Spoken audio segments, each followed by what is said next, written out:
આજે આપણે progressive muscular રિલેક્સેશનનો અભ્યાસ કરીશું.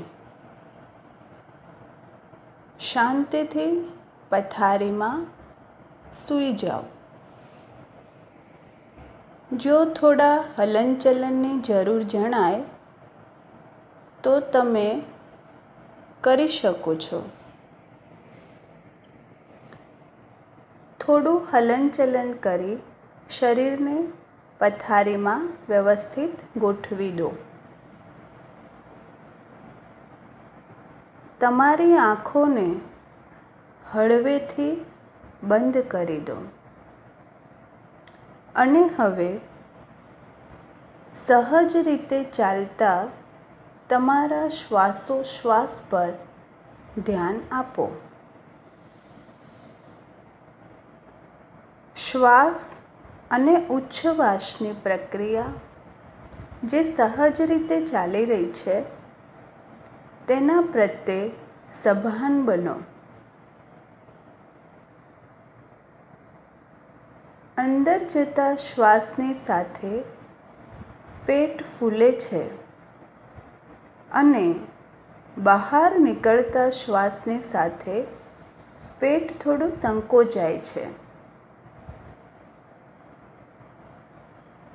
આમ પેટના હલનચલન પ્રત્યે થોડા સભાન બનો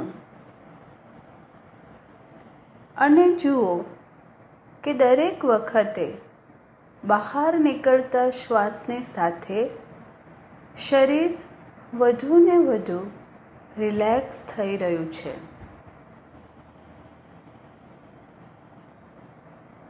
એક ઊંડો શ્વાસ લો અને ધીરેથી બહાર કાઢો. આ પ્રક્રિયા ચાલુ રાખો. દરેક ઉચ્છ્વાસની સાથે શરીર વધારે ને વધારે રિલેક્સ થઈ રહ્યું છે.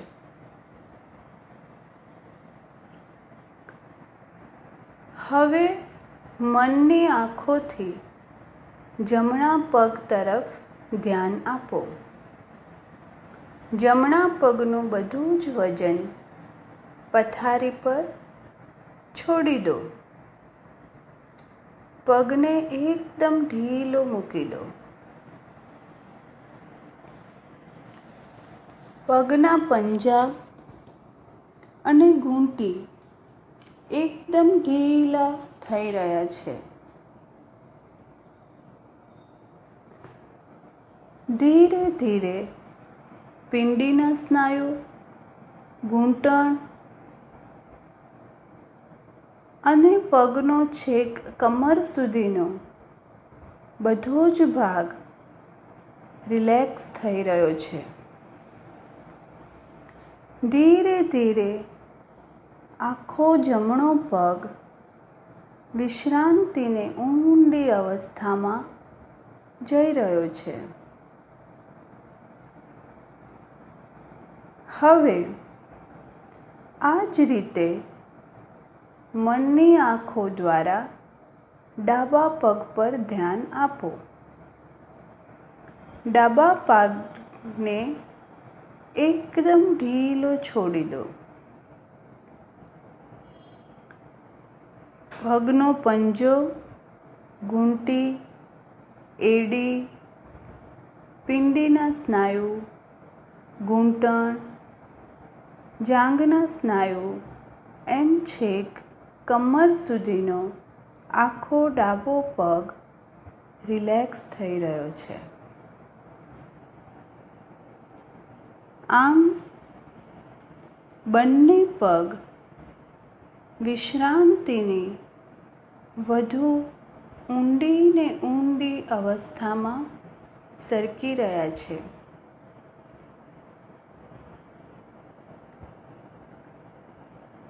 હવે મનથી જુઓ કે આ રિલેક્સેશનના વેવ્સ એટલે કે વિશ્રાંતિના તરંગો બંને પગમાંથી ઉપરની દિશામાં જઈ રહ્યા છે.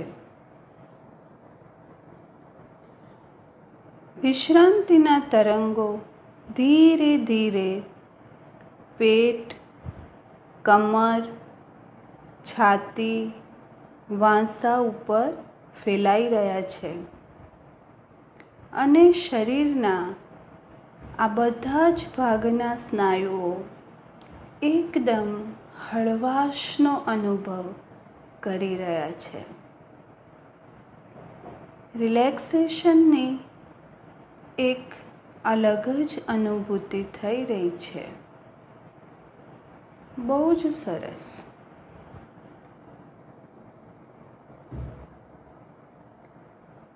આ તરંગો હવે ધીરે ધીરે જમણા હાથ તરફ ફેલાઈ રહ્યા છે.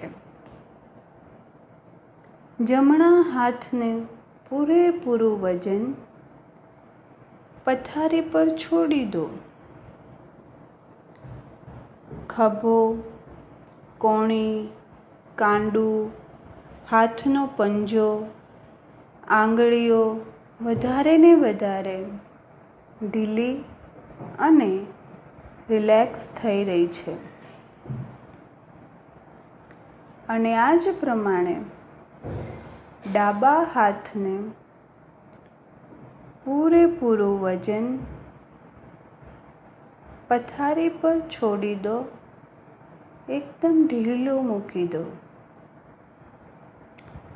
અને હવે ડાબા હાથના બધા જ સ્નાયુઓ ખભાથી લઈને કોણી, કાંડું અને આંગળીઓ સુધીના દરેકે દરેક સ્નાયુ રિલેક્સ થઈ રહ્યા છે. બંને હાથ વિશ્રાંતિની એક ઊંડી સ્થિતિમાં જઈ રહ્યા છે. હવે ગરદનના સ્નાયુઓ વિશે સભાન બની એકદમ ઢીલી છોડી દો. આવું કરતાં કદાચ માથું એક તરફ નમી પડે તો કશો વાંધો નહીં. ડોકના સ્નાયુ વધુ ને વધુ ઢીલા થઈ રહ્યા છે. વધારે ને વધારે આરામદાયક સ્થિતિમાં આવી રહ્યા છે. આ તરંગો ધીરે ધીરે ચહેરાની દિશામાં ફેલાઈ રહ્યા છે. ચહેરાના બધા જ સ્નાયુઓ, કપાળના સ્નાયુઓ એકદમ રિલેક્સ થઈ રહ્યા છે. જાણે એકદમ શાંતિ અને હળવાશનો અનુભવ કરી રહ્યા છે.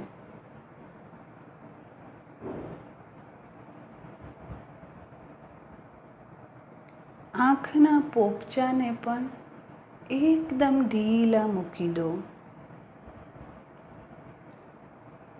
આવું કરવાથી આંખોને બંધ જ રહેવાનું ગમે. જાણે ખોલવાનું મન જ ન થાય. બંને હોઠ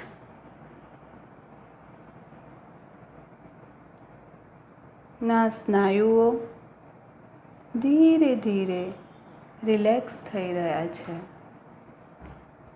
દાઢી, જડબું, આમ આખા જ ચહેરાના બધા જ સ્નાયુઓ એકદમ હળવા ફૂલ બની ગયા છે. ચહેરો એકદમ તાજગીભર્યો અને રિલેક્સ થઈ રહ્યો છે.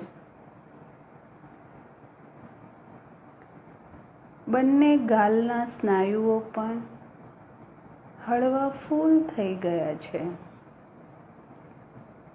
આમ તમારું સંપૂર્ણ શરીર પગના પંજાથી લઈને છેક ચહેરા સુધીનું આખું જ શરીર રિલેક્સ થઈ રહ્યું છે.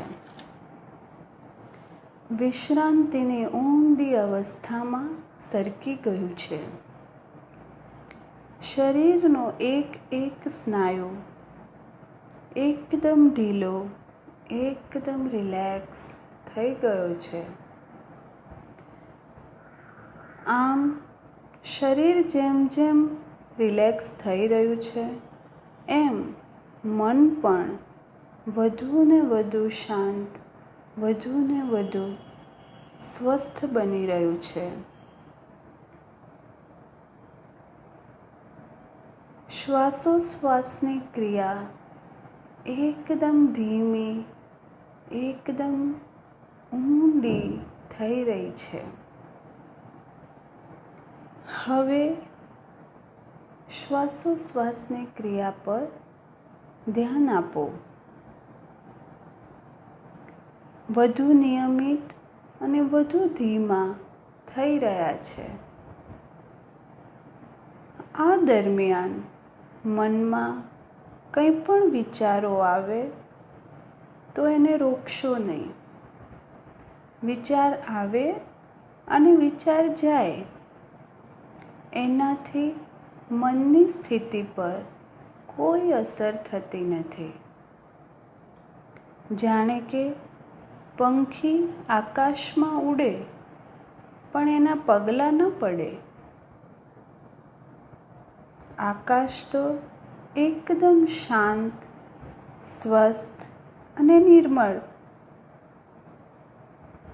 એ જ રીતે વિચાર આવે અને વિચાર જાય પણ મન એકદમ શાંત, સ્વસ્થ અને નિર્મળ રહેવાનું શીખી ગયું છે.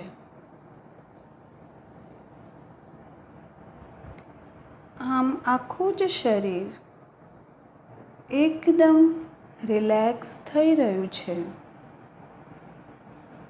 વિશ્રાંતિની આ ઊંડી અવસ્થા ખૂબ જ આહલાદક છે. જ્યારે પણ અનુકૂળ હોય ત્યારે આ શ્વાસોશ્વાસની ક્રિયા પ્રત્યે સભાન અને આ રિલેક્સેશનની પ્રેક્ટિસ તમે કરી શકો છો. જેમ જેમ પ્રેક્ટિસ થશે એમ તમારું શરીર અને મન વધુ સરળતાથી ઊંડી વિશ્રાંતિની સ્થિતિમાં સરી પડવાનું શીખી જશે.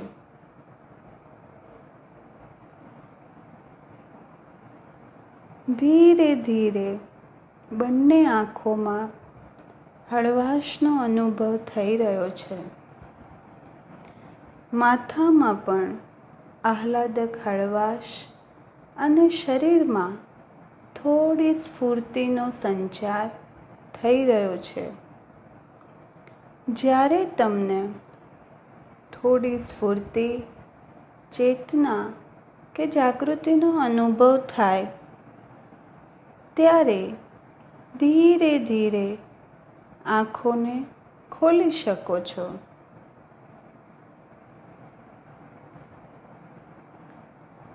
શરીર અને મન એક અલગ જ અનુભૂતિ કરી રહ્યું છે. આભાર.